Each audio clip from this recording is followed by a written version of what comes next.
And we are live. Hey, we are Hello, definitely live. everyone. Hello, Welcome yes. to a pod of the Seven Kingdoms. I'm Baki Balboa, and Belok is just doing some research Hey, before we, yeah, no, we're fine. Everything's fine. because we do this whole thing where we like immediately go live. Yes. So we don't leave any room for any sort of. Yeah. How are you? How's your week been? I'm good. I'm here, and I did not die in a trial of 7 or get burned at a pyre. So far, so good. You know, it's a good week. And we are covered in snow here, and we haven't. So we just got on because the episode just finished, and neither of us have really told each other what we think. So I'm gonna start and say that for once in my life, I don't have strong opinions. I'm a little confused. I think the main thing I'm struggling with is I'm having a hard time parsing out analysis of this episode separate from last episode. Yeah. So that's kind of like the episode was fine. Sure. A lot of my things I was thinking during it was like, well, if last time they had. So that was like a lot of my thoughts. And I'm also now like a full believer in your theory that this was a longer show because there were scenes in this that were obviously cut in like the fucking middle. Yeah. Like clearly. So that's like my initial reaction. What's your initial reaction? Yeah, there are a couple of things that it's almost like this episode you can't analyze separate from last episode, and also I feel like I can't analyze it separate from the next season because there's a bunch of choices that they made in this episode that clearly have a quite significant impact on the future. And so I'm like, until I see where they go with it, I really don't know what to think about it. Yeah, we're going to reserve decision for 2 to 3 years while they make the next season. there were a couple of calls made in, especially towards the end, that we'll talk about. But that was, I think it calls into question the structure, the like how they ended up doing the season. I do think it ends up feeling pretty weird.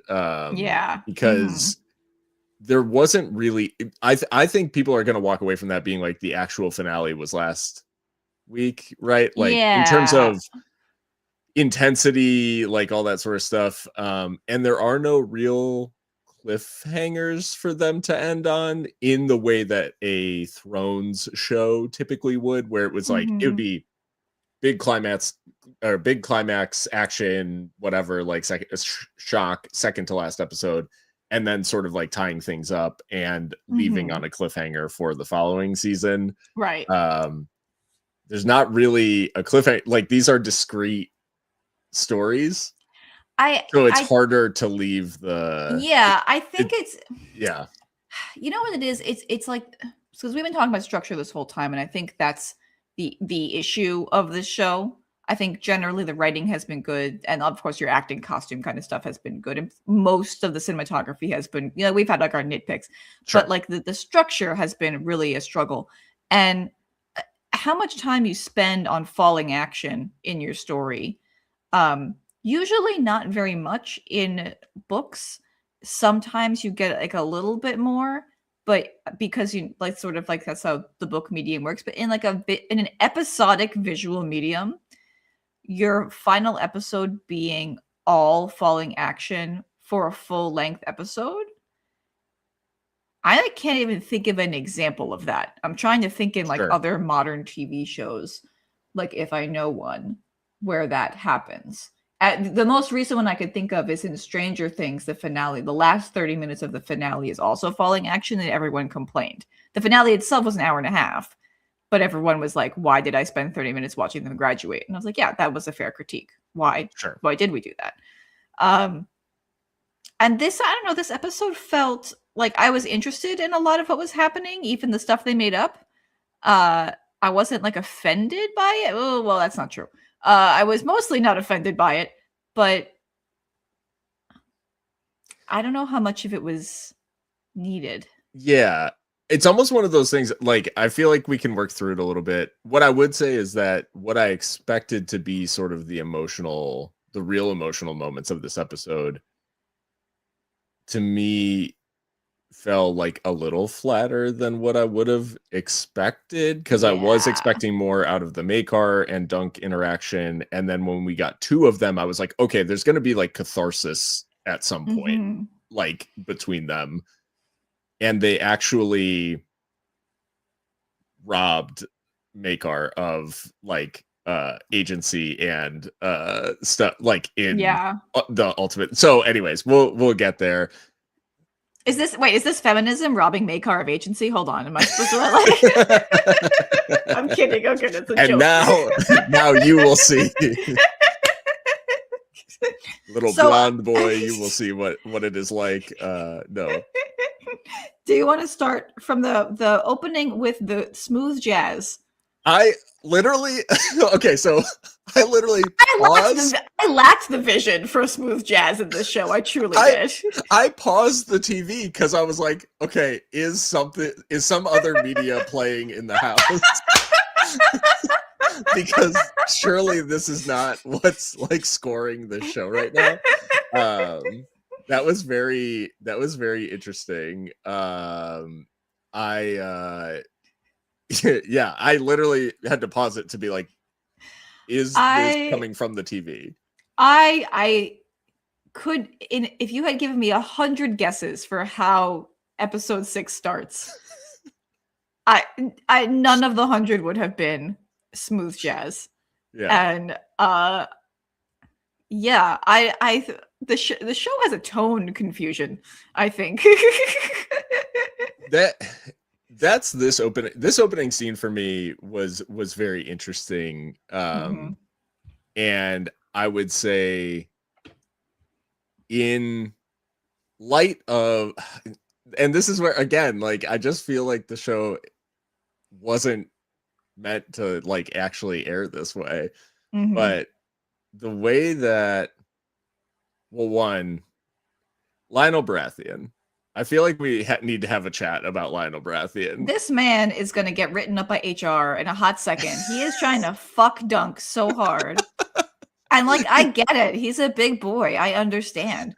But he's like, I'm going to give you a promotion. You can come work for. He's like almost rubbing his shoulders. Like, come on. You seem so tense. Just come back to Storm's End. It'll be great. Between this and the jazz, it's like, is this Mad Men? Am I watching Mad Men right now? And what I thought about Lionel Baratheon is that there is this interesting thing where I think it feels like they broed a little too close to the sun. They did. They broke too close. They were like, what if Lionel, like, what if we do this whole laughing storm thing like to the extreme, and he's like really kind of just like a playboy, like, and he's just loosey-goosey, whatever. And I do think that they made him, like, it makes him being like cruel about Dunk potentially turning him down feel like actually like not coming from a place of like genuine, oh, like we connected, or we're like friends now, or whatever. He is like, well, then I'll hate you, like, if you choose to not go. And it all feels very like petulant and weird. And I mean, when they said in episode 2 that he spins because it's like a storm, I kind of stopped trusting them and their writing of Lionel Baratheon at that moment. I was like, oh, he's a storm, so he spins. Yeah, tell me more about that 8th grade book report. Like, oh, fantastic. But yeah, the Maester is like, this man's dying or whatever, and he's like, no, you're fine. But then they never address that. It never comes up. I was like, oh, like they're following up on the fact that like he was in fact mortally wounded. Yeah. And I was like, maybe this is going to be something where like the Targaryens need to get involved and do dragon magic of some kind to make him better, or so I don't know, fucking something. Or someone else is gonna look at it and save him, or get whatever. Like an opinion. Like, yeah. Dunk said I don't have any health insurance, so I can't do that. I'm just gonna be large and hope it works out. Like, like that's it. Yeah, the scene was odd. In terms of the writing of that scene, I was interested in Lionel making the point that, which is not in the books, but is consistent with the show.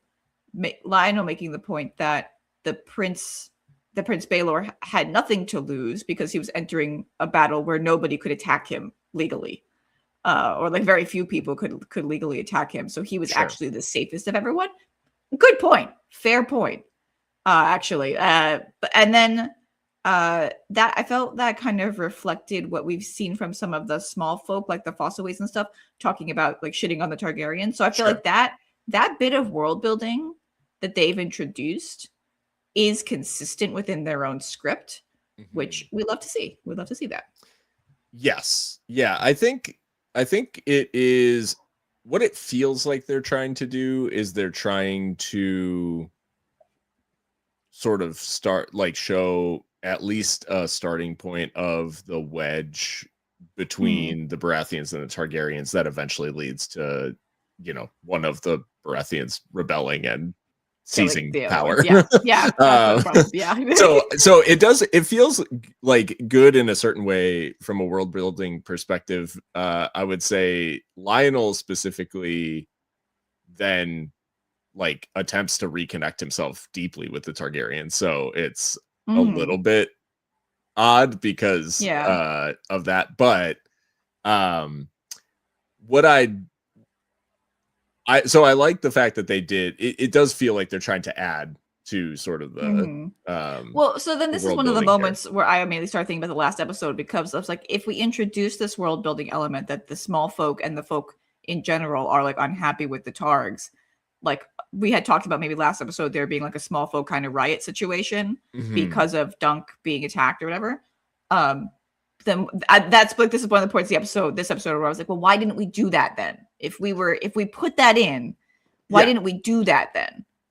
And why instead did we have to see Rafe for 25 minutes? Like we could have done something with the small folk who are here. Right. Yeah. Well, and this brings me to actually Zedekiah says in the chat about like, love the point that Harding and Beesbury, like I fought for you, Harding and Beesbury fought for you. Say their names. Right. The thing for me is that I like that point too. If the audience had known anything about Humphrey Harding or Beesbury before their deaths, because like if they had spent time giving them characterization and emphasizing the like sacrifice that they made to fight for Dunk and like the risk they were taking, then you can call back to that, like, well, why are you so worried about Prince Baelor when these other two died for you, who also stuck their neck out or whatever? But from the audience's perspective, which we've been primarily living in Dunk's head in this show, as in the book, I just wish that they would have given more reason for him to, because the reason that he, like, from the show's perspective, like if you just watch the show straight through, the reason that he's most upset about Baelor is because he talked to Baelor more than any of them. Yeah, like, we knew who Baelor was. We could identify. Yeah, we all know who the lineup. Yes, we all know who he is, and his death was the dramatic climax of the whole season because it was on screen. Right, we didn't see the others die. Crucially, we knew who he was, and then when he died, it was sad. Like it's meant to be sad, right? And so I just wish, like, if this was something you're gonna do, then surely you should spend time emphasizing those characters, because like you're kind of chiding the audience too when you do this, and it doesn't really ring true when you didn't actually spend time with those characters. So I just I wish, like, knowing that Lionel Baratheon has this in the chamber, it makes me even more upset that they didn't spend any time like with those two, just giving them a personality before they killed them. So, and Dunk in the books, by the way, is upset that the Humphreys die. He does think about the fact that they died for it. So he didn't forget. Right. So, like, they could have easily written this dialogue to be them going back and forth, where, like, Dunk could have said, like, a prince died for me. That's kind of fucking wild. And Lionel could have been like, what about those other guys? And Dunk could have been like, and also those other guys. Yeah. And, like, yeah. Like, he could have been like, I'm also thinking about that. I'm not just thinking about Baylor. Right. Just like everyone else is thinking about Baylor because of him being the prince, you know? Right. But I don't know. What did you think? Because this scene, Lionel finishes peeing because it is a Night of the Seven Kingdoms and someone has to be peeing in every At least episode. there wasn't smooth jazz playing over the urination, you know? There could have been. But he sort of like straightens himself up and is like, okay, well, when you decide to like ride to Storm's End with me, the caravan leaves after the roast. Smash cut to Baelor Targaryen's funeral. Does he say after the roast? Did he say that? Oh my God, I missed that. Oh, yikes. Did not care for that at all. I did not care for the way they handled Baelor's funeral. So Baelor's funeral is off page in the books because it's a novella and it's sad and George R. R. Martin skipped it, which is fine. And that's one way to do it. But if you're going to do the Crown Prince's funeral on screen, you got to do it. Like, you got to, like, you know. That was my thing. Like, you got to do it. For this episode, I, like, just, yeah, make a thing of the... If anything, like, order-wise, 30-minute episode, his funeral should have been at, like, a minute 22-ish. So that you had, like, the build-up to, like, the various people talking and doing their various, you know, tying up loose ends thing. And then we're all going to the funeral. And then we're following action, you know, like you could do something like that. Sure. But it was also like a really dinky funeral pyre. Yeah. And I didn't hear Lionel say the roast. Oh, gross. Don't love that. Don't love that. Yeah. And the other thing I noticed in this scene and the next one with Raymond is that Dunk just calls Lionel, like not Sir or Lord or anything, which I think that's the first time this happened this season. Yeah. And Raymond Fossaway also refers to just as Baelor, not Prince Baelor. The small folk would never. They would never do that. They would never refer to them just like, or these characters, at least that we know, would never do that. So that was like a little whoopsie doodle in the script, in my opinion. There's a guy standing next to Makar at the funeral who's wearing like a chain and is blonde in a way that makes me like, it indicates like he should be Targaryen. No explanation of who it is. We'll get into how many Targaryens exist in the world at the end when Makar says he's my last son. I'm sorry, I can count to 4. I don't know about you, Makar, but we'll get there. We'll get there. Like the last one he has at home. Like I'll be an empty nester? I don't know. We'll get that. That was like that kind of set me off. But and then so they have the funeral. It's whatever. It's kind of blink and you miss it. And then we talked to Valar for the first time ever.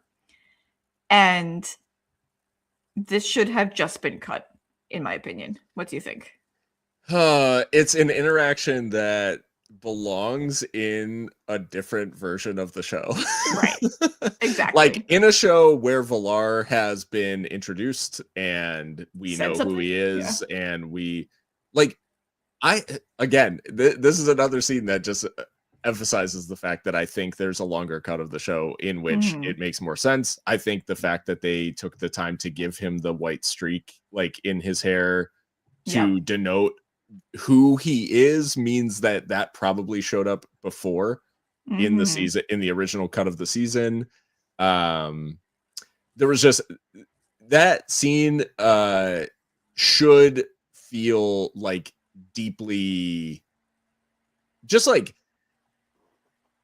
it should feel sad because much like his conversation with Makar, it should feel a little bit like it's two people trying to figure out like why stuff happens ever. Yeah. Right. And it's like a kid trying to work through the fact of like, why the fuck is my famous dad who was going to be king dead, and you, a fucking nobody, is still alive when all I've been told my whole life is that we're special and deserve the throne on the basis of like who we are, that the gods have essentially, you know, favored us. What the fuck is all this then? Right. Like, and it should feel weighty. And what was really interesting to me was the "Begone, Sir Duncan" or whatever that he says was not said with any like emotion, but it also wasn't said like glibly or like curtly enough to feel like dismissive. It was like resigned, and it was delivered off camera. Yeah, like, they've already cut to Dunk elsewhere. Yeah, and I was. It just was very. I think it goes to what I think it made it to where I was like, okay, well then why'd we even do it? It should have just been cut. Yeah. It's. I would love to talk to a show only watcher, of which I'm sure there are plenty because these books are less popular than the main ones. I would love to talk to a show only watcher on one watch and ask them who is that? Who do you think that is? Please identify this person for me, because I just don't think there was enough. There might have been enough context in the scene for someone paying close attention to figure it out, because based on their conversation, but like it's completely without payoff because we don't know who this person is, right? And absent some major changes, we will never see him again. Right. So and, yeah, the tough thing too about a lot of this is that I do really enjoy a lot of the performances here, and a lot of the a lot of it makes me retrospectively wish that there was more of the characters that have impact in this episode in particular. Like, I just wish there was more to connect them back, like Valar being a person, like. And it's not even so much that Valar's been characterized heavily. It's just we know Valar's role in the story. And I don't know that in the show, I don't know that you even really get like Valar's role in the story. That's and they what I are mean, sort of like, they're sort of not retconning because it's not, they're not changing it. But they are sort of having Valar say like, oh, and he was wearing my armor. Because it's not established that he was, right? Like, at no point did anyone say over the last 2 episodes, oh, like, and I'm wearing my son's armor because I didn't bring mine or whatever. Right, exactly. I mean, Valar in the book is not like hugely characterized, but he's on page a lot more than on screen. Mostly because we get more stuff about the jousting, and we get the little commentary about the fact that like people aren't really challenging the prince to really try to beat him, right? Like, exactly. The people like there's like an understanding that like you can't really hurt the Targaryen prince because it's gonna be a bad look for you. And it's a lot of like the lower tier knights who happen to be jousting him, and I think at some point Dunk somebody notices. So Dunk considers that Valar would be like the person he should challenge because he's the weakest jouster. Which is also stuff we got because I think Dunk sort of presented as like a no skill, like he doesn't know what he's doing at all in the show. Whereas like he does comment on the jousting like throughout. Not that he's like a top tier jouster by any stretch of the imagination. But yeah, I think there's certain things that I do think that some of this stuff must exist out there. Because of how the scenes are presented. It's just like, surely there was a scene that established Valar a little bit more than just Arion, saying, hey, cousin, or whatever, in episode 3 or whatever that was. Someday the actor who played Valar, his NDA will run out and he'll be able to tell us how much more he shot. But I bet you he shot like a lot more, and it's probably really disappointing that it did not make it into the show. The other thing about Valar that in profile was really distracting was he looks like Eddie Redmayne. Okay. I was like young Eddie Redmayne. Like, anyways, no, so that happens. It happens. It happens. I mean, Valar basically looked at the camera and said themes, and Dunk said themes. Yeah. Yes. Themes. Why am I alive when the king is dead? It's almost as if classism is fake. Oh no. Right. And then they've parted ways. Yeah. And then I think that, which I think maybe just before we depart, just thinking on the funeral specifically, I think that is the show leaning into the like, yep, like Prince is dead and it's not even that big a deal, right? Like oh, we like build it up and all of this stuff, but like other people died, and yeah, he gets a funeral pyre or whatever, and like who cares essentially. They like sort of gloss over it in the sense of like, yep, we live, we die, like it doesn't matter if you're a prince, it doesn't matter if you're, you know, in a beehive casket. We will get to the fucking beehive. You know, I'm excited about that shit. Crazy. But I actually thought of that as well when I was watching it, that it kind of like the lackluster look maybe was like commentary.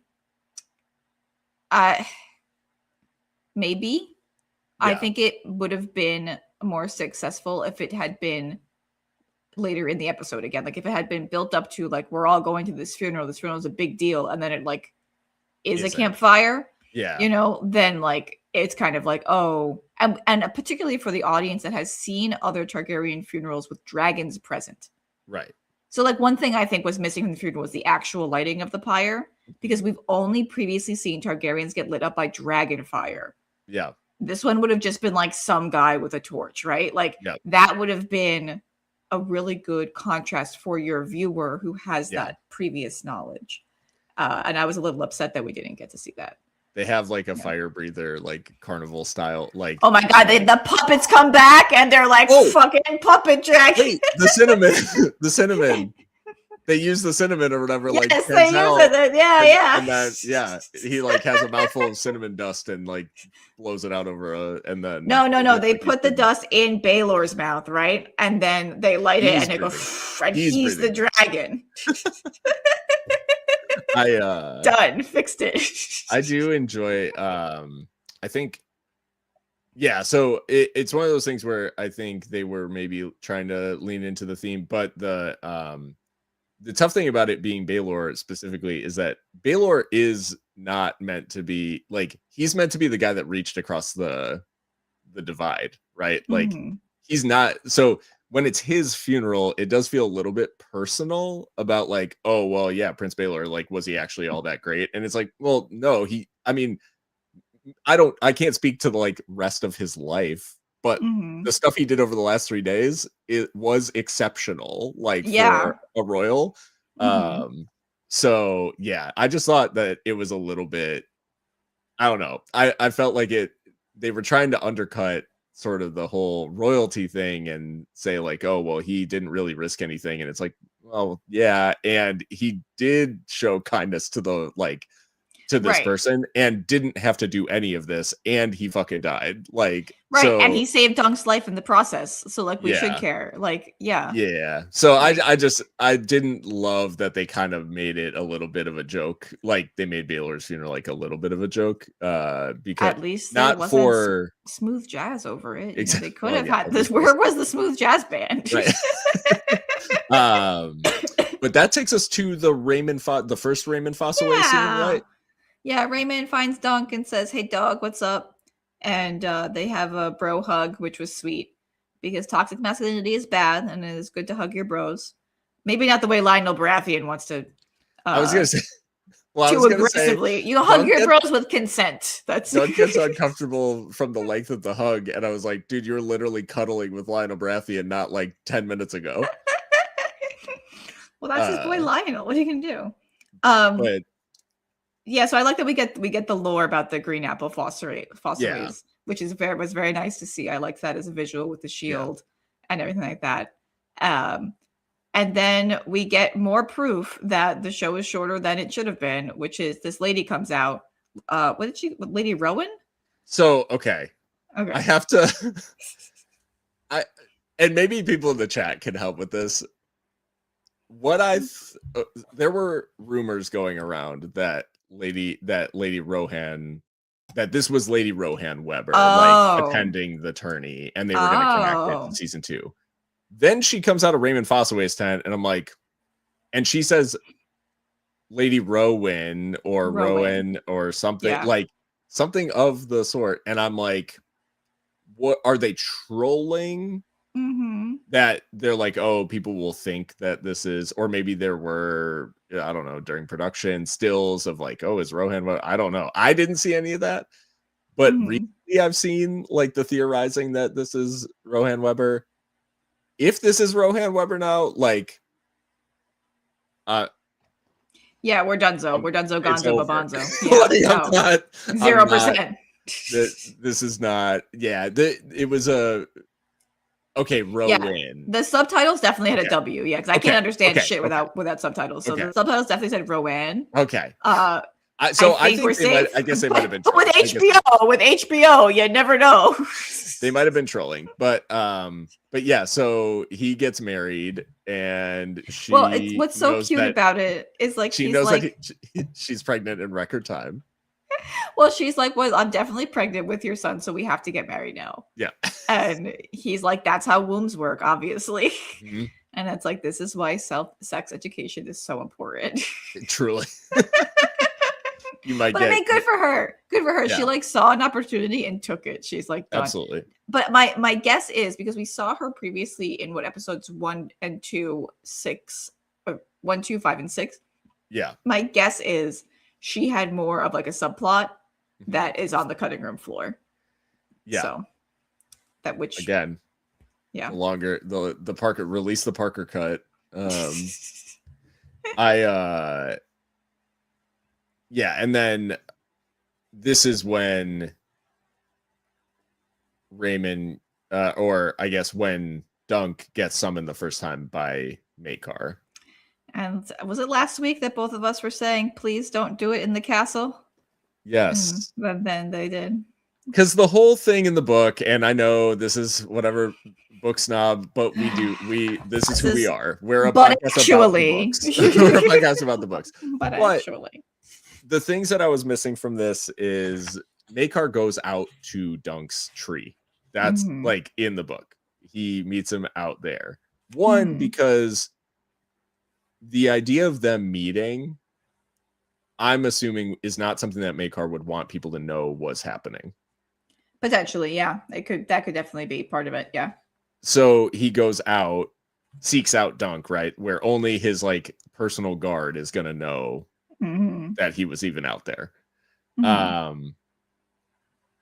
And in this scene, which they chose to break this scene into 2 interactions. So right, is that what I was watching it and I was like, this seems incorrect, but yeah. Yeah, they broke it into 2, which I thought was interesting in terms of like leaving the, like, I can understand from a structural perspective leaving the egg decision till the very end, like letting that be a reveal for the end of the episode. Got it. Like not overly fussed about that. What I did think was a little bit tough about the Maekar interactions is that he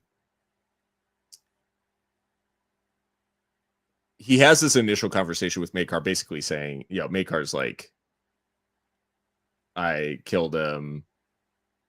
He doesn't say the line that everybody talks about of I don't remember the swing that killed my brother. Strange to say, I do not recall the blow that broke his skull. Is that a mercy or a curse? Some of both, I think. Yeah. Yeah. I got it. We're here. Exactly. So that was not in there. He brings up the fact that people will whisper that I meant to kill my brother, but the gods know it is a lie, which we've talked about. There's a couple of like different things that George is probably trying to do here of like, is this Maekar lying to himself about his own intent, or is this Makar trying to cover up something else that he knows about the actual nature of his brother's death? Like all of this sort of stuff, the I think leaving out the line about not remembering or something like that, I do think that there's they more or less, like, I did rewatch episode 5 prior to this. God bless you. I wanted to watch primarily the trial because I wanted to see, there was a lot of stuff to see that in the moment the first time I watched it I missed, mainly because I was focused on the actual, like, the main things that were happening, and I wasn't, and it was a little bit, we talked about it last week, if it was a little bit like difficult to tell exactly who was who. I think that they specifically have Makar, I think they show that's what people were saying on the internet this week, that there is actually a shot of the blow, the specific blow. He absolutely, like, domes Baelor, like where Baelor is kind of like, Baelor and Lionel Baratheon are like fighting him, and he just turns around and absolutely like rocks Baelor in the side of the head, like, or in the back of the head, whatever. And it was definitely like, it's like, if it was one, that was probably one of them. So, like, does he remember, like, are they essentially saying in the show, like, yeah, he was, or he does know, or he did, he does know that it was him. He did it on purpose, yeah. Where, and maybe not necessarily that he did it on purpose of, like, he was trying to kill him, but he was definitely trying to hit, like, it was not like a heat of the moment thing. It was like, I knew that I was trying to hit him, and I hit him, and whatever happened next, whatever. I think splitting it did make it, like, a little more clunky, because essentially, like, the second time Makar's like, why the fuck are you here? Like, why are you here? Yeah, the second time Makar's like, why are you here? And also, would you like a job? Yeah. I would like to offer you a position. He sends him an email on LinkedIn, like, I would like to offer you a position. Yeah, I feel like I'm gonna have to rewatch these Makar scenes, because, and I don't know if this is just how I was reading the text when you and I went through it, together. I just didn't read Makar in this scene as that mad at Dunk. Like, I read him as like sad that sad about what happened, but not really being that mad at Dunk. So, like, some of the lines are correct. So, like, when Dunk is like, what if the realm is in need of me, basically, what if the realm will need my foot even more than a prince's life? And Makar does respond in the book. It says, Makar chewed on that a time, mouth clenched beneath the silvery pale beard that made his face seem so square. It's not bloody likely, he said harshly. The realm has as many hedge knights as hedges, and all of them have feet. And then Dunk says, if your grace has a better answer, I'd want to hear it. And then Makar goes on with text that was not in the show. So I know that it says, like, he's clenching his jaw and he says harshly, but, like, the way he says it in the scene is, like, really mean. And I just didn't feel that from him in the text. And maybe that's just me reading it differently.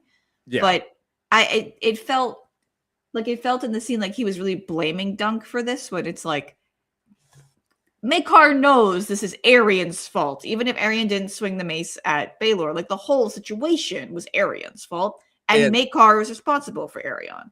Right. Well, and that was what I thought there was maybe a little bit of a disconnect across, like, the couple of things, and the ultimate the biggest change that they end up making in the show, which we'll get to at the very end. But yeah, he opens that conversation by saying, I've sent Aerion to well, he says the east in the show, east. but he's going to Lys. But anyways, he's like, yeah. He opens with that, which we even talked about, in our reading of the book. We were just talking about the fact that him opening the conversation by saying, I've delivered consequences to Aerion. Like, don't worry. Yeah.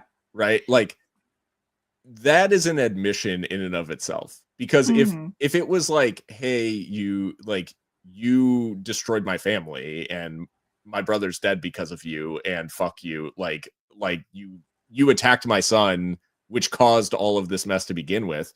The only reason Maekar would have been there in the first place would not have been to explain that Arion is not Right. here anymore. It would be, hey, come with me. I'm gonna go kill you myself, like or Right. whatever. Like I'm holding a trial of my own, and God's be damned. Or some like, kind of threat, like, you know, get out of here. I never want to see you again. Yeah. You ruined my family. Like you won the battle, but you lost the war. That kind of stuff. Yeah, no, I've sent Arion to Lise, and you better be on the next fucking boat with him, because if I ever see you again, like after this, the next time I see you, I will kill you or whatever. And the fact that the conversation in the book is bookended by I sent Arion to Lise, and also, do you want to come to Summerhall?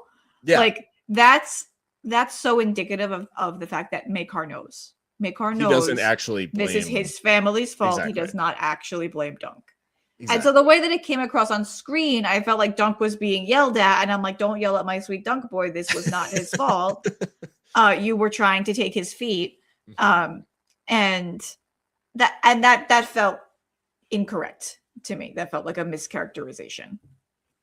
Well, then he does offer him the job the first time, and Dunk turns him down. Yes. Yeah. Because he says, like, Egg won't squire for anybody else, and so I need you to come to Summerhall, and I'll actually, like, our master at arms will actually teach you how to fight, because you've got a lot to learn. And and then he says, I've had enough of princes or whatever, so no. And Egg is listening. Oh no. Yeah. He's right outside. And then they go sit down for a chat that does not happen, I don't think, in the books. Yeah, no, that's not in the books. No, none of that part is. And that's where, and I wrote down, Egg says, maybe you're not the knight I thought you were. And I'm like, bro, fucking harsh, man. Harsh. And like, Egg doesn't say shit like that to Dunk ever. Yeah. So. Yeah. But whatever, it was a creating sort of tension. Did it though? No, I mean, no, not really. And then we go to the Beesbury funeral. We're not quite the Beesbury funeral. Oh, okay. We're almost. Sorry, which is my favorite part of the episode. You know, I want to talk about that coffin. But no, first we get the Arlen flashback. Right. Which definitively put the nail in the penny tree about whether Dunk was knighted. Yeah. It's funny. For all you fools that think he was knighted, fuck you. The show said. No, I'm kidding. Hold this L. Poor reading comprehension. No, I'm just. We're kidding. Oh no, totally. I think it was so funny because I was having such mixed emotions during the scene, because I was like, I like that they are making it clear, like, for an audience that is across 6 episodes trying to digest, like, all of this stuff, and like, they obviously, like, the people making the show, they obviously think it's important that people know that, hey, the, like, good person in this might be breaking the rules or whatever, or might not be, like, technically a knight. And as much as I think it's unambiguous, right, from reading the text, we've talked about this a bunch. From the books, I think it's unambiguous. Removing the chance of ambiguity, I was like, I don't know if I like defining it. Like, I'm like, as much as I want people to pick up on it, I was like, I want people to pick up on it. I don't want you to, like, have to tell them. Now they technically left the door open because, much like Dunk, Arlen comes back to life somehow. So I don't. Okay. First things first. Arlen death fake out. The number of people's hands that a script has to pass through before it gets filmed is just exponential. Even if you only have one screenwriter, which is not the case, they have many screenwriters, but if you only have one, people have to edit it. People have to story block it. People have to approve it. It has to actually get to the actors. They have to read it and be like, yes, I'm going to deliver this. Sure. And there are some things I see on TV sometimes where I'm just like, I don't understand how we got here. Sure. And how we got to, like, I want to be a fly in the wall in the writer's room when they were like, oh my God, I have the best idea. What if Arlen seems to die? Dunk starts to cry, which is like not even really the right response to like someone you think is dying. Like you would grab them and be like, Sir Arlen, wake up. Yeah, like you yeah. have some kind of reaction.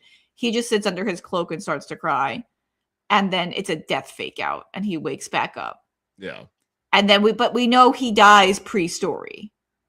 Right. Whoa. But it was like, what? Why? What were we doing? What was that? And it was a way for them to not have him answer the question, which, because Dunk's like, why did you not knight me? And then he like is dead or whatever, but then comes back and like. It's also weird to say to someone who's currently alive, why did you never knight me? Like he's still currently alive sitting against the tree. He's not. Yeah, why wouldn't he say, can you knight me? Or why haven't you knighted me yet? Yeah. You person who is alive and breathing in front of me. Like, it's weird. Why did you never knight me? It's just odd. It was odd. And I would love, I wanted an Arlen death scene, as I described last week, but alas. Yeah. Yeah.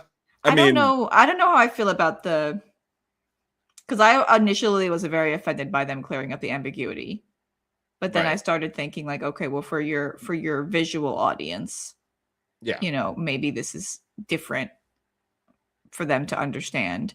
And you can't really, unless you accept the fact that it's possible Dunk was not technically knighted, you can't really engage with the question of what is a true knight. Right. So that's like part of it. It's like you kind of need to know that to get to the themes. Right. I don't know. I'm still on the fence about it. Yeah. It was a bit like, and it's one of those things where, like you said, I don't even mind the Arlen backstory or a moment between Dunk and Arlen, because I think actually those were like I felt that those were underutilized throughout the season, of him remembering stuff that Arlen told him and stuff like that. Like, I just felt like it was underutilized. So I was not upset that it was in there, but it did feel a little bit odd that it was like the death fake out was very strange, where it was just very strange. It was just a way for him not to answer the question, which was an odd question to begin with. So right, yeah, but then we get to the bee coffin, and this is the greatest thing I've ever seen with my eyes. There's something about the Game of Thrones TV shows that loves to do like world building through funeral rites, and they just do the absolute most. Like, House of the Dragon, back when it was good, House of the Dragon Valerian funeral rites, in the Driftmark episode, where that was like top tier. This is right up there, alongside with absolutely beehive coffin. So this is a coffin that is like made for bees to live in, and they put the queen, like the hive's queen, in the coffin so the bees would swarm it.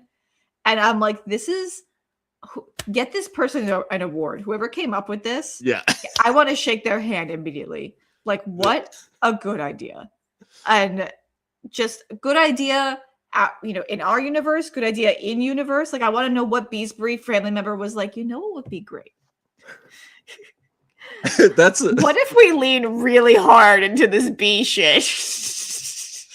And I love it because bees are also my thing, as I am Belak. Bees are my family's sigil as well.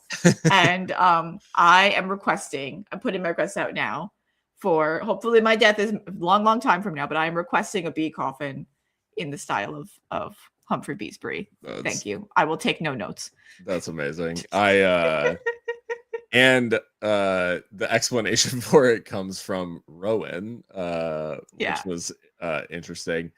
And so the thing about this funeral, amidst like a very sort of like nothing conversation between Duncan and Raymond Fossaway, is Darren's here. Darren's here. And you know something? I didn't notice this the first time. Darren is kind of a hottie. He's kind of I was like, well, look at you. When you're not so shiny from the alcohol, it's pretty good. The dewiness is wearing off. He's probably drinking whatever mead I assume they have with the. It's gotta be mead because it's honey. Come on, right? come on. So they're drinking. They're drinking mead. So he's in good shape. This was interesting for a number of reasons to me. One, I actually did like Dunk's reaction because he's like, "What the fuck are you doing here? Like, how dare you like show your face around here?" I honestly like same. Yeah. Like Darren is like at Humphrey Beesbury's like at the coming to the funeral. Like, dude. Yeah. Now I do think it's weird that he's just kind of like seated at a picnic table or whatever. Like, well, his hair isn't blonde enough to be recognizable as a Targaryen. So everyone's like, this is just some guy. Just a guy. Yeah. Yeah, no, that's he wasn't, fair. And he wasn't dressed in like the Darth Vader Nazi uniform. Right. So he did. They're like, this is just a bro. That's fine. Yeah. But it leads to a conversation about Aerion actually, and the fact that Aerion wasn't always like a monster. And I was looking forward to hearing more. And then they said, no, this episode could only be 30 minutes. And they cut it in clearly what was the middle of that part of the script. Yeah. Like, and they cut to Egg getting ready to murder Aerion. Egg said, what about a little light fratricide? That's like, and here's the thing. We talked about this. I think this would have felt realer if they had amped up just how much Egg hates Aerion. If they could have done it in that one scene where Egg describes Aerion coming into his bedroom and just the way it was delivered. Not that against the actor, because again, I'm sure he was directed for what to do, because it was delivered in as a punchline. If you remember, it was like episode 5, I think. We talked about it on the podcast at the time because I was 4. I was concerned about it then. Yeah, 4. If that had been done with a more serious tone and more of the implication that there was like abuse between, abuse from the older brother to the younger brother, then this would have made perfect sense. Yeah. But it wasn't, and there wasn't really other than like Aerion is bad, like there wasn't really much else to substantiate it. And it also wasn't like, it didn't tie to like, at this point, Egg thinks Dunk is refusing to take him as a squire. So it's not even like if Egg kills Aerion, Dunk will take me as a squire. Like there's not even like a connection. Yeah. Really. It's just, and he's got the world's tiniest knife. Yeah. From his fish or whatever. And the way that this was handled was he wanders in. Aerion sees that he's there with a knife to kill, like he's there to kill Aerion. And luckily Makar is sitting there to stop that from potentially happening. Makar comes over and like sort of like wraps his, or like puts his hands on Egg's shoulders or whatever. And Egg drops the knife, but like I'm assuming this is where the last decision that they make again sort of confounds me, but okay. So Egg is wandering in, he's gonna kill Aerion. Makar puts his hands on his shoulder, whatever, he's crying, and then it's like, oh, Sir Duncan like has requested an audience. Oh yeah. Okay. he goes and talks to him, and Dunk makes the proposal to Makar in this interaction that he take Egg on the road with him. Like, yes, I'll squire him, but he has to like come on the road with me because there are more novellas in this series, and we can't be at Summer Hall. They're the Tales of Dunk and Egg. I don't know if you. I don't know if you got the script yet, but so in this interaction, it's Makar is like kind of pissed off that Dunk is even back, because he's like, I thought you said you were done with princes, or you're sick of princes or whatever. And he explains why he thinks it's important that Egg like get this other view of life, and specifically invokes Daron and Arion as having not lived that. And like, if you're disappointed with how they turned, the implication being like, if you're disappointed with how they turned out, like, give me a shot. Your older sons are shit. Give me this one. Yeah. And he says, he's my last son.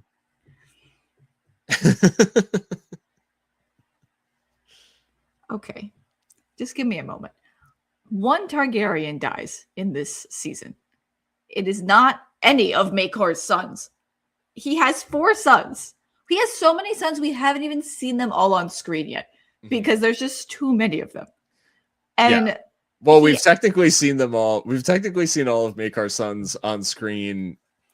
True. But only 3 of them in this TV show, right, and exactly. 1 in a different TV show. We needed a whole other TV show to fit all of Makar's sons. I'm like, literally, like, when he's like, he's my last son, I'm like, bro, you have all 4. We saw 2 of them just now. Yeah. One of them's taking a little nap. You still have him. You stopped the other one from killing him. You get a little nappy boy. You got the little drunk hottie in the tent. And you have the one you sent to college. And then you have this one. And it's like, the point is that Aegon is the 4th son of a 4th son. And at that point, the Targaryens are like, yeah, fuck, go be a squire somewhere. Who gives a shit? What are we going to do with you? We got too many of you at this point. You know, they're like, go have your summer. It's not like you're ever going to be king. It's not like you're ever going to be king. There's so many. Like, how could that would be like, that would never happen. You're the 4th son of a 4th son. And that's like such like a big part of like the ethos, and like part of why he's allowed to go. And it's just like, if what they were going for was something about like Makar loving Egg and like being concerned about him, or like not wanting him, or like it being his last chance at having a good son. But I'm like, Daron's not bad. He's just like an alcoholic. Like, send him to some meetings, help him out. And there's nothing wrong with Aemon. He's in college. Like, Aemon's just like, he's just in college. He's just matriculating. Like, you have one shithead, and the rest are fine. Like, stop with this. So it's like, just to write the line, he's my last son. I was just like flabbergasted, and I'm like, how confusing must this be for a show only watcher who's desperately trying to follow how all of these Targaryens are related? Because I've talked to people who are watching the show. I forced my coworkers recently to read the novellas, and one of my coworkers has no exposure to any A Song of Ice and Fire content whatsoever. And I had to sit him down with a family tree because he asked me about the relations. He completely didn't understand from reading the novella how they were related. I understand it's complicated. You can't have a character on the TV show say something like that. That's not accurate. He's not your last son. He's your 4th out of 4. You have a whole kit and caboodle here. You got a whole pack. So it drove me crazy. And I also, like, we didn't build up Makar as having like a particular love for Egg. Right. Or like, it's like when last episode when he was like, my son, when Arion was getting his shit wrecked. I'm like, I thought you didn't like this kid. He's a pain in the ass. Yeah. You know? So anyway, that's my rant. Thank you for coming to my TED Talk. Well, so it's interesting because we leave that, I think, based on how it ends, you're meant to think that like it's Makar turns Dunk down, says no, like he's my last son, like no, he's not going with you, he's not living in a fucking hedge, like he's a prince. And this is when Dunk goes. So then we get Sweetfoot back. Yes. And we smash cut to getting Sweetfoot back. So, okay, this scene was really strange to me. But Sweetfoot was back. I was happy about that. No, it was I nice. had some happiness. But then he, like, the effect of that was net zero because he immediately gives the horse to Raymond Fossaway and is like, she's not mine anymore. Because just to jump all the way to the second to last scene, because we needed to have that horse available for Sir Arlen to ride away on. So they couldn't have also taken her. I figured out very quickly why it was they gave it to Raymond. But in context, it was fine. It was fine. Yeah, it was fine. It was fine. And Raymond's like, I'm going to go start a cider business. Which, yeah, sure. Totally. And then Dunk nails the penny to a tree. Yeah. At that point, which was cute. Yeah. No, I thought that was cool. And then Egg shows up, right? Egg pops out and says, "Hey, I'm coming with you, man. My dad said it's chill." My dad said to like come. And Dunk said, "I am not checking your references. Get on this horse. Let's go." And so they ride off and they have a discussion, which I do want to get pedantic about for a second, because he says that there's 9 kingdoms, not 7. And Dunk says everybody knows it's 7, whatever. He names them. Okay. Here's what I want to get a little bit. Do we need the map? Do you want to go through the So the first issue that I have is that the Crownlands, while a like region of Westeros now, are not like one of the 7 kingdoms, because he names 7 Westerosi kingdoms plus Dorne, right? That's 8. The Crownlands was founded like because of Aegon, right? Like it's not a kingdom. Whereas, and if you want to get really pedantic about it, when Aegon invaded, the Iron Islands and the Riverlands were ruled by one king, Aaron the Black. Yep. So that was really just one. So you really could have said that it's only 6 plus Dorne equals 7. So I'm just saying, Egg, I'm trying to get all fancy, but the Crownlands, not a kingdom. I'll die on that hill. I'll die on Visenya's hill. I love that. I always interpret, and maybe this interpretation is wrong. I don't know. This is just how I've always interpreted the text. I always thought it was called the 7 kingdoms because it's the kingdoms for where the 7 are worshipped. Not that there's like a count. Yeah. And I always thought what Martin was doing was that like having like characters in text talk about count off the kingdoms kind of thing is like a misunderstanding of why it's called the 7 kingdoms. Sure. That's how I always interpreted it, but I could be incorrect. There's there's at least an element of that, because Dorne, by the time of the main series, is part of it, and they don't change the number. Right. They're not adding states to the country. They're not adding a star to the flag or whatever. Dorne doesn't get 2 senators also, that's just so I don't know. I thought that was very cute that Egg is like, well, actually there's 9. Yeah. And Dunk is just like, he's just like, I'm just trying to go to Dorne. Like, what am I gonna do with this kid? Basically, like his face is like whatever. And then they flash to a Knight of the 9 Kingdoms. Did you notice that? Yes, I did. I thought that was cute. I thought that was cute. That's when I say whimsy, that is the whimsy I'm talking about. It's like Egg and Dunk like debating things about the in-world, facts, or like Egg singing that song we talked about a few episodes ago about like the Blackfire Rebellion, but in a children's song version, right? Like that is the whimsy, not the smooth jazz. I don't need the smooth jazz. I just want the in-world whimsy. That's what I want. Right. Yeah. Not the smooth jazz. Not the smooth jazz. So this is the point in this post-credit scene, quote unquote, we get to.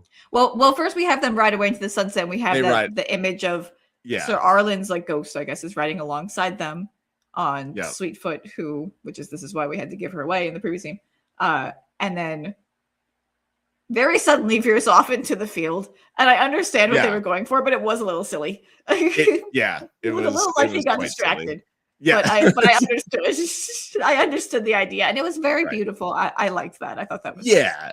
No, I thought that shot was very nice. And there is that sort of short discussion of like where do you want to go? And like, here they have great puppets in Dorne. He says the line. Yeah. And they have great puppet shows in Dorne. And yeah. So seemingly our duo headed for Dorne. Who knows what will happen. But then we get the Night of the Nine Kingdoms and we get a post-credit scene because this is a cinematic universe now and we have to do post-credit scene.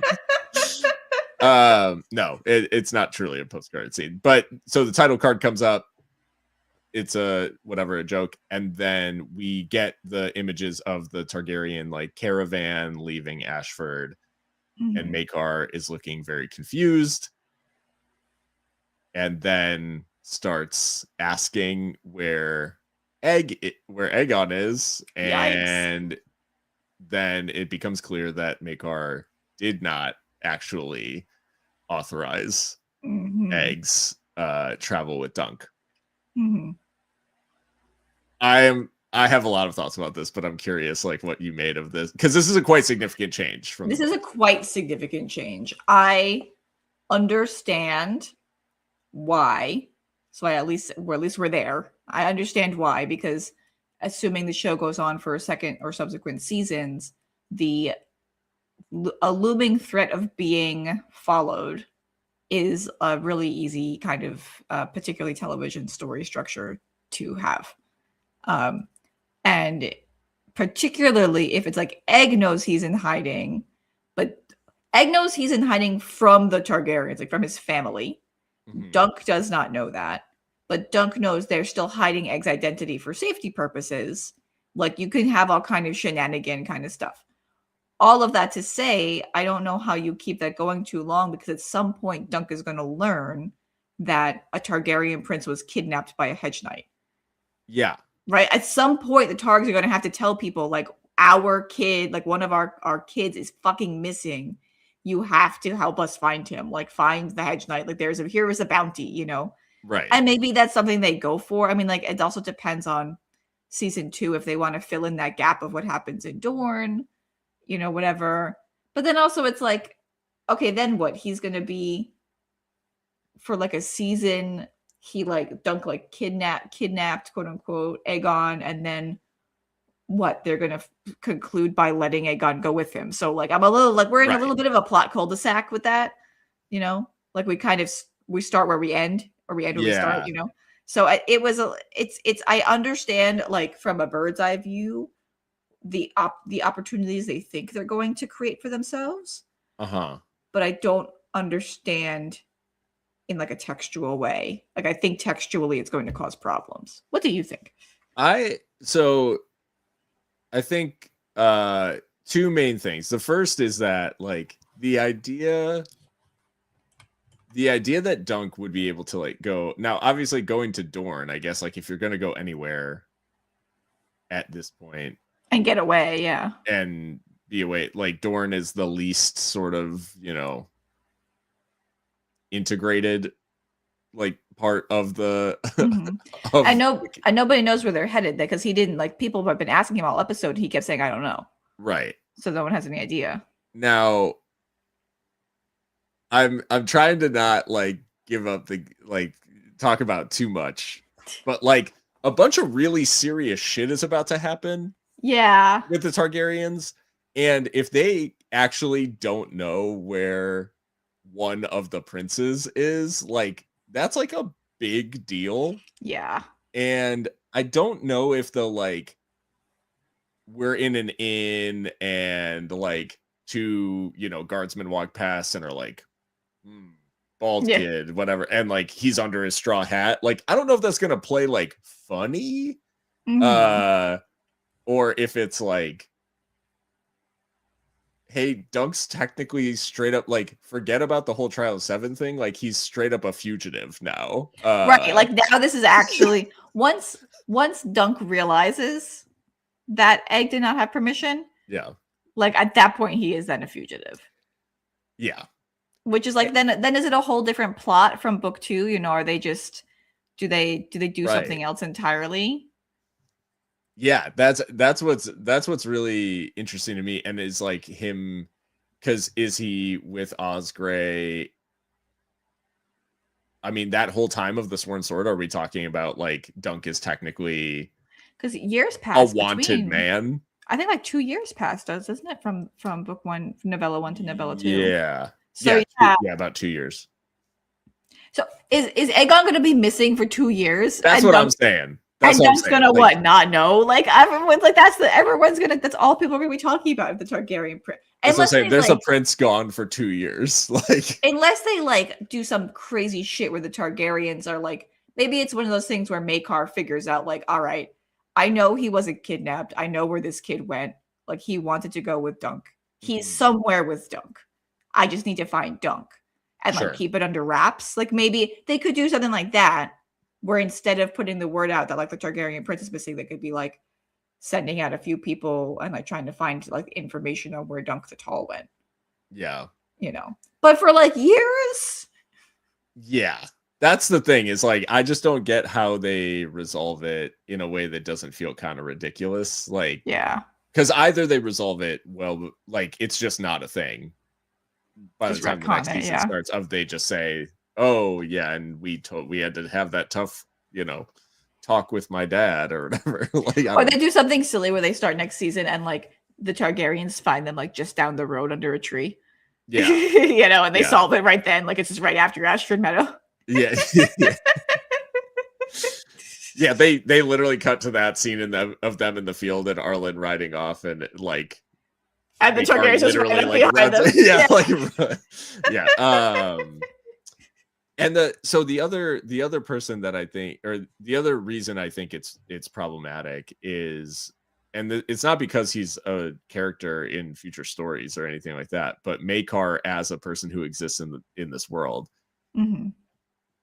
To me, part of Maekar's character is the fact that despite all of these different things that he's feeling and thinking and whatever, and he tells Dunk straight up in the book, like, my son's not sleeping in a hedge, like he's a prince. That's ridiculous. Like, what's wrong with you? And then Dunk hits him with the counterpoint of, yeah, but Daron and Arion never did these things. And like, a key thing about Maekar's character is that he does acquiesce. Yeah. And that's not like an insignificant thing. It's not like, the fact that he allows Aegon to go is a big part of Maekar as like a fully rounded character, because he's not just this like plank of wood or whatever, right? Like he presents this like more prickly exterior, and he's not like, he's not the like sort of gregarious whatever person that his brother is. And he does acquiesce to this Hedge Knight, like, and allow his son to go travel with him, which to me is like, it's a big part of Maekar being, not this like cruel or prickly person, but being like genuinely trying to do something to make sure that Aegon like turns out the way that he would have hoped for his other sons, and seeing sort of the error in, okay, yeah, I mean, he's got me on that one. Like, they were raised in castles and like they're fucking assholes. And I that think also sort of rhymed unintentionally. Yeah. They were raised in castles and now they're fucking assholes. Hey, is it a theme? Damn. Yeah, and I think that actually fits really well with the fact that in the book the conversation happens at Dunk's tree, not in the castle. Because Maekar is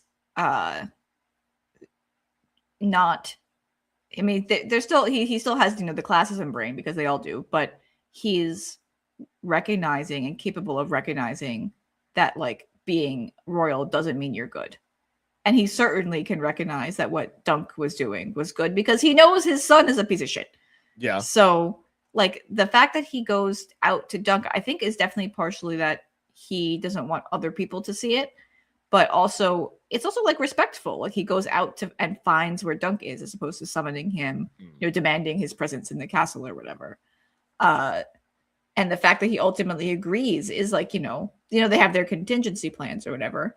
But the fact that he ultimately agrees and trusts his kid to Dunk's care is a big part of his character. I mean, also the fact that Maekar himself is a fourth son and has struggled and clawed for whatever agency he has and whatever power he has, and he's looking at his fourth son, and the other ones haven't. Well, at least the first one didn't turn out great. The second one's iffy.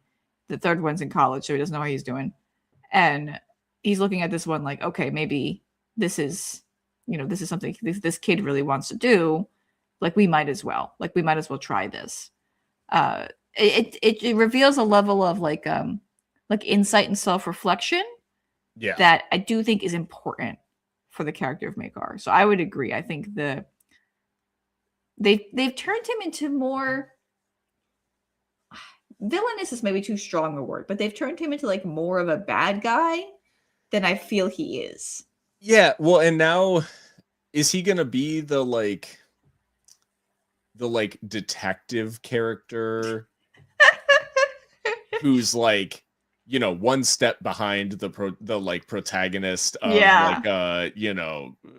whatever Dukes of Hazzard style thing of like, where it's like, yeah, they're technically criminals, but there are criminals and they're doing it for good reason. Like, they're doing it for good reasons. And like the detective is always like one step behind, like, I found a pile of shit. He must have been here. Yeah, they were just here or whatever. Like, and it's like, are they gonna give Maekar some kind of like overarching like detective thing where he's like looking at maps and shit? Like, I don't know. It's just like I just don't get where they go with this. Aside from being able to write scenes where there's tension because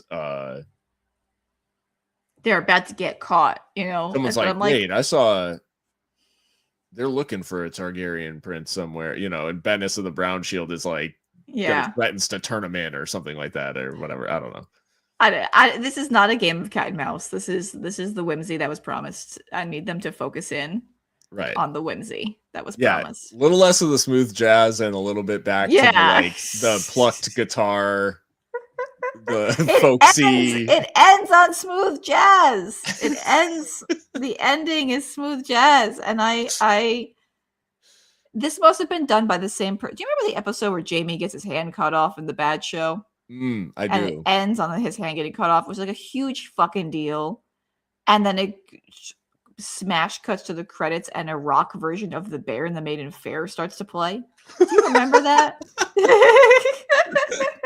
I remember. And they really used to just like do shit. I remember the time all the guys knew, like, yeah, it's so cool. The Bear and the Maiden Fair, the rock version is great. And I'm like, Jamie's Sorbet. And they're like, yeah, it's fine. I'm like, no, his whole it's identity. Not. He's questioning his whole identity. Yeah. His whole identity was just cut off. You don't know what honor is. It's not just a horse. That was the smooth jazz kind of reminded me of that, and I got a little PTSD there. But I don't know. I don't know. It suffices to say, like, I really do think that I'd even be willing to bet that in the longer version of the show, that's not actually, this scene wasn't part of it. The Maekar? The Maekar. I almost feel this feels like almost it feels very HBO though. It feels tacked on. It does feel tacked on, but it feels very HBO for them to. This is like a they think like, this is clever. And is it just strictly like we're introducing an overarching story, like to because they are discrete stories and like they aren't, there isn't, the only overarching thing here is Dunk and Egg as like the problem developing people. If they think, if the writers of the show think that this introduces an overarching story, then that reveals very plainly that they have not read the rest of the novellas. Because I would submit at this point, it is impossible to incorporate a long-term chase plot into the second novella. Yeah. They are stationed in a place. They are at a particular castle. Right. Yeah, yeah. It's not like they're traveling across the countryside or whatever. Yeah, and it's a bit odd. It makes me, I don't know. I'm curious, like what they're, unless they do some weird shit next season and they like half the season is like the story of what happens with Sir Osgray and everything, and then the rest of the season, or the first, like they split it in half the season is like we're could be running through, the Reach or whatever, like they could do something horrible like that. And ruin everything. Oh yeah, yeah. No, so one thing I'll say about this season, so good show. I'm gonna qualify this as a good show with a question mark, like a good show ... question mark. Yeah. Because which is the same way I qualified season 1 of Game of Thrones, the bad show. Because Game of Thrones season 1, if you watched it by itself, not knowing the horror that was to come, it was a pretty good adaptation. But there were things in the writing, even in season 1, that were like cracks in the plaster. They were indications that the writers were missing some fundamentals. Like how to write women, for example, in the bad show. That was like a big fundamental. They didn't understand Catelyn Stark or Sansa Stark. That the Targaryen flag is falling. Metaphor. Themes. So I think this is a good show. I'm wary because of the various critiques we've made throughout, particularly the structure. The structure and the pacing was a problem, and it was pretty consistently a problem, and that worries me because it makes me think they'll take some liberties in season 2, like I was describing with the structure, like splitting a season or doing some other weird shit. I don't know. So that's my forward-looking concern, I guess. I might rewatch the show, like kind of binge it and see if it flows better that way. I would be really interested to watch it, more of a back-to-back situation. Because like as a whole, how does it watch versus like episodic? I'm also a little bit I think, I don't know. I really do think a longer cut of the season exists, and I do think that like a more cohesive version of the show does exist somewhere. Overall good. Lots to like. They told a very, very good version of a story that I really love. And I think I can be overall pleased with like how it was executed. And like, because it is such a short story with such like sort of meaningful things that happen in it, it is easy to sort of get carried away with the like, when something is changed, it's like, okay, you really got to make it count, because like there's not a lot that happens in this. So when you change something, it can change a lot. So I just hope that they're not doing too much, because there was a lot of stuff too, reflecting on the season. I think there was a lot of introducing things or starting things and then not doing anything with them, which I think has plagued both Game of Thrones and House of the Dragon, like to varying degrees. So I just hope that they can find a bit more rhythm in season 2, in terms of like, if you're gonna do stuff, like do it. Yeah.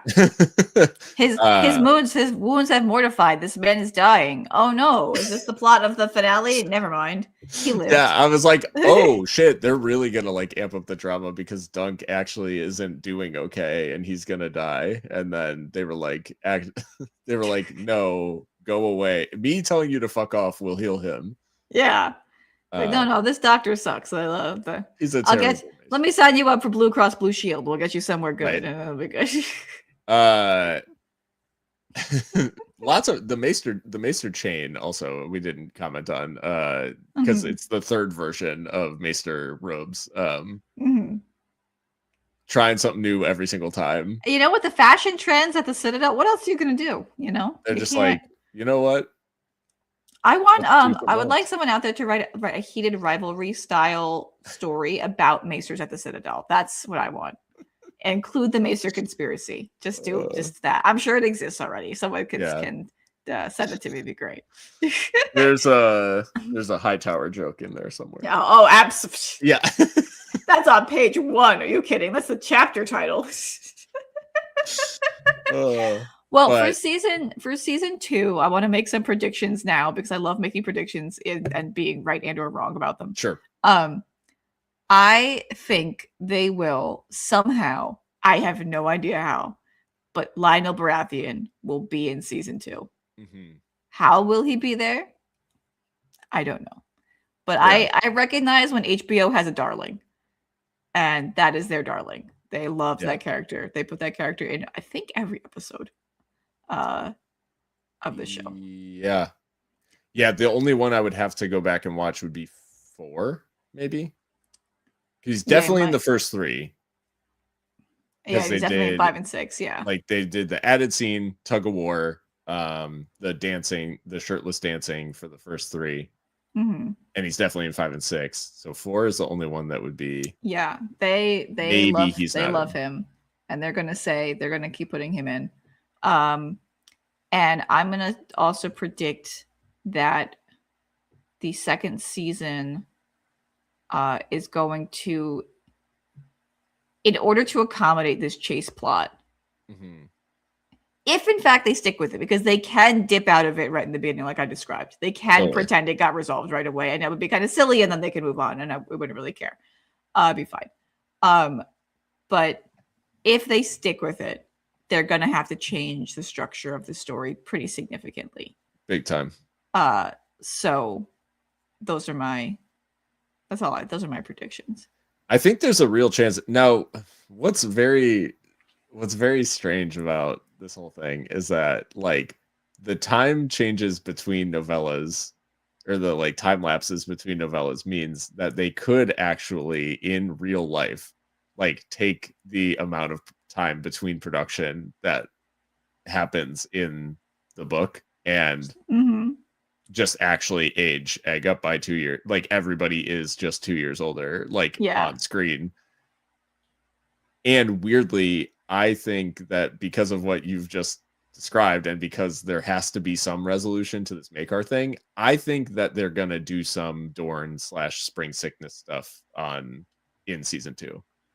If they do that, I would want them to just like, if they're gonna do that in season 2, I would just like them to do that, and then for season 3, do the second novella. Sword, yeah. Like I don't want to see like a just do an interlude. Just grab George R. R. Martin, take George R. R. Martin out for coffee and be like, what the fuck happens in Dorne? Write down some notes and then write a season of television. Like that's it. How many Danes does he run into? He knows what happens in Dorne. He just didn't write it down. So yeah, I would not like to see something where it's like the first 2 episodes are the spring sickness and Dorne or whatever, and then we get to the sword. That I would not. My eyes would not like to see that. No. Yeah. The Sword has plenty in it. It needs to be its whole own season. It can be its own thing, yeah. Yeah. Well, cool. Well, I do think, like you said, I mean, good show overall. Yeah. And good show. I was very overzealous about House of the Dragon season 1, and then I was disappointed with season 2. So I'm now again more cautious because HBO just continues to burn me repeatedly. Yeah, and and just keep House of coming back. House of Dragon season 3, I will say I'm not. The trailer looked really cool. I'm entering fully, like, I'm assuming it's going to be horrible, and then anything better than horrible will be a pleasant surprise. That might be a good way to go about it. Do you know I've rewatched House of Dragon season 1 like many dozens of times, and I have never rewatched House of Dragon season 2. No. I watched it the one time when it aired, and I said, "Ooh, this makes me depressed." Yeah. There were so many things in season 1 where I was like, "Oh man, they're really cooking with this. Like they've started so many things. They're introducing the potential, like people have been talking about the Maester conspiracy in this episode.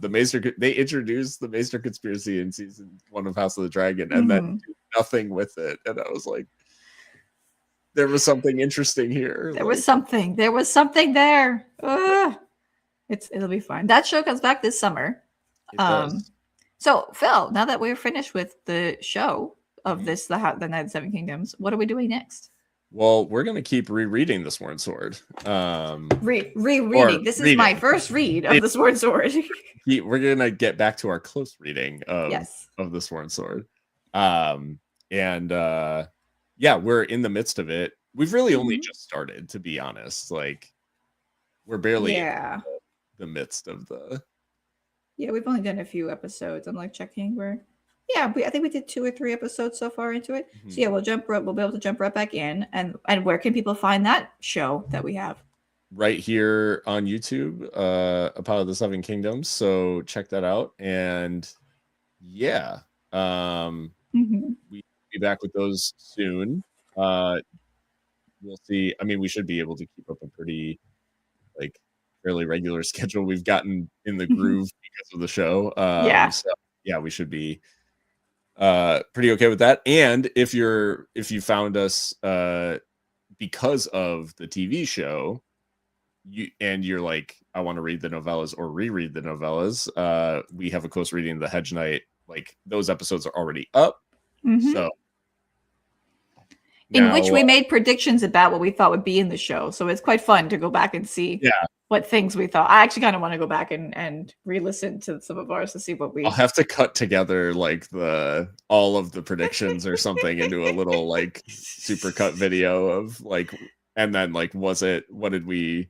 how much did we get accurate wrong? Were we, or how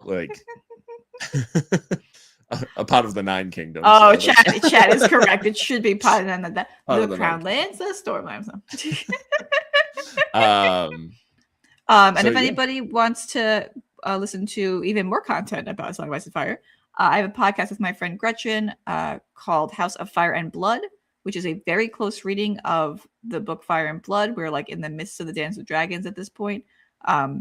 We have a bunch of episodes in the back burner that I promise I'm editing, and we'll be going up. And then Gretchen and I are actually going to pick up recording again, I think, in March. So nice. We'll start having new episodes of that one out as well. So just lots of good stuff. All kinds of good stuff. Yeah. And you have your TikToks. Did you see that? You saw there's a guy on TikTok who made a TikTok about your TikToks. Yeah. And his TikTok got 500,000 views. And I'm like, why is this TikTok about Phil's TikToks getting this is crazy. Oh, that has 500,000 views. When I got tagged in it the first time, it had literally 30 likes. It has 500,000 views. I saw it today. But I think it's because people keep commenting. Because they keep tagging. Yeah. Now, what I will say, and this is not. It's very nice. He said very nice things about you. Yeah. No, it was I'm very used to people interacting with videos by way of liking and commenting on my videos directly. What there being meta commentary about me I was not used to that. I was like, wait, people are thinking and talking about me when I'm not aware of it. And so that was weird. What was also very funny to me was that people were tagging people who were not me in the comments of that, which I thought was very funny, because I was like, no, I don't think they are doing the stuff that he's talking about, but whatever. Anyways, I have struck a bit of a nerve, not in a bad way. I've struck a chord, I guess, in making sports and a Knight of the Seven Kingdoms crossover I content think it's because great. jousting and sports, I mean, it is a sport, literally. So Yeah. applying modern sports lingo, it fits into my whole whatever, A Song of Ice and Fire as current events / modern stuff. Yeah. So No, I think it's perfect. It's a genius way to talk about the jousting. It's fantastic. it has been weird. The level of response is not what I was expecting. Like this is, it's been a lot, but I do have to post some political stuff like here soon because I know when you cast a sports net, like you're gonna catch chuds, and I'll need to post some political stuff so that I to weed can them out. Yeah. purge them. So Oh man. Well, what did you do? You did about the files that were released, right? The Ravens or something like that. yeah, Yeah. the scrolls. Do you have a corollary yet for the Supreme Court in Westeros? What would it be? No, I haven't done who runs the anything. Citadel? The Oh Archmaesters. yeah, I mean, I guess the Archmaesters would probably be the The Archmaesters disagreed with the king. They discovered a precedent for not levying taxes on trade. Exactly. They dug into the old tomes and found something. Yeah. Oh, that'd be great. Archmaester Antonin Scalia. Oh Jesus. I'm a lawyer. You can't say that name around me without me getting all heated. I gotta tell you about it. Sorry, trigger warning. Trigger warning.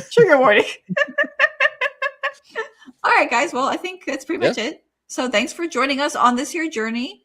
Check out the YouTube page for more content on this. And then, I don't know, maybe in the summer when House of the Dragon comes back, I don't know if we'll decide to cover it or if what we'll do. I don't know. We'll see.